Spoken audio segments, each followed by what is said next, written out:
How we going, guys? And welcome to day 5's nutrition lesson. And today I'm going to talk to you about weight fluctuations, what causes them, and why not to panic if you do see the scale weight go up.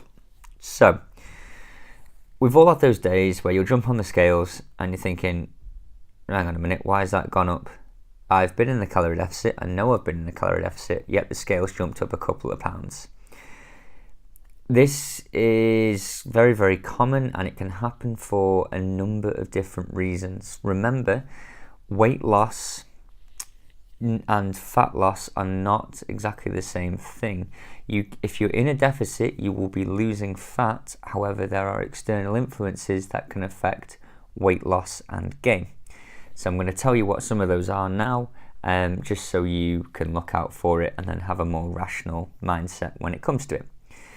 So, number 1 is intestinal storage, okay?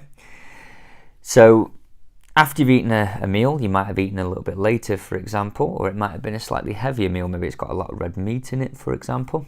That sits in the stomach, and as you pass through and digest it, while it's still there, it weighs something, and, all you'll need to do is crudely, you'll go to the toilet and that weight loss is gone. So, if you've eaten a bit late or you've had a heavier meal that's a bit slower to digest maybe, you will see an increase in scale weight, but this is not anything to do with your fat loss. Number 2 is glycogen storage. Okay, if you have a high glycogen or carbohydrate meal, you'll probably find that because you've been in a deficit, your glycogen levels have been depleted, and this will get topped back up when you sort of have more glycogen-rich foods. This glycogen, of course, weighs something.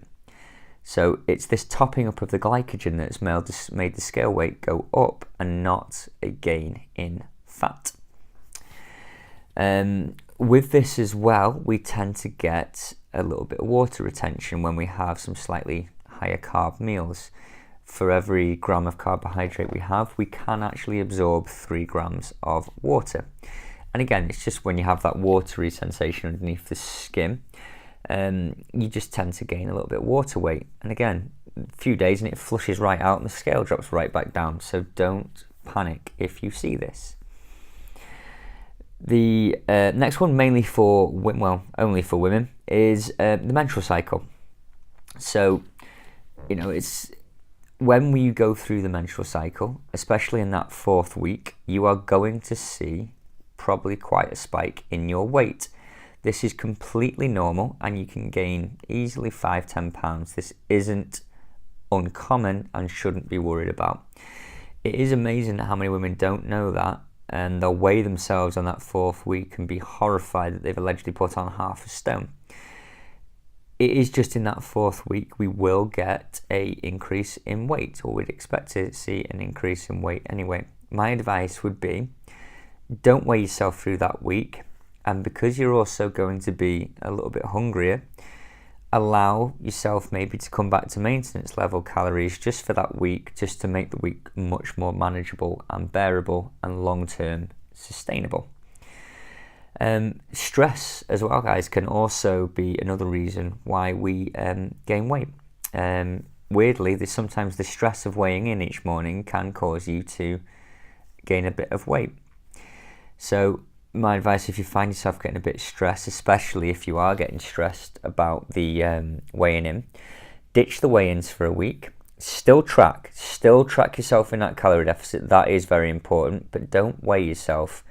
And basically just get out of your own way, get out of your own head and start to relax a little bit more, knowing in the fact that you are tracking your calorie intake and you know that you're in a deficit.